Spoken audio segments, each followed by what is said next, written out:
After 7 months of difficult and seemingly failing negotiations, finally a breakthrough. The National Liberation Army, or ELN, the last remaining Colombian rebel group, agreed to a bilateral ceasefire with the government. Este primer paso es de inmensa trascendencia. We've called this a temporary ceasefire because it's not a definitive end to the conflict, and bilateral because it's the fruit of agreements by both parties. It is nevertheless a great step towards the creation of trust and towards a normal peace process. The ceasefire will start on October 1st and finish on January 12th, but could be extended by the parties. As part of the deal, the ELN will stop kidnapping, recruiting minors, planting landmines, and attacking the country's infrastructure. In exchange, the government will improve the conditions of jailed ELN rebels and boost the security of activist leaders.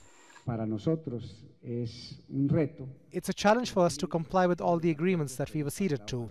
We hope to honor our word and hope that there is also more trust for peace in Colombia and that the environment of polarization that many want to encourage will be alleviated with these contributions. Despite being smaller than the FARC rebel group that recently disarmed, the ELN had continued its war with the state. Founded in the 1960s by radical priests and activists, it has proven to be more ideological and less centralized than its counterpart. President Juan Manuel Santos said the most important issue remains saving lives. La prioridad es proteger a los ciudadanos.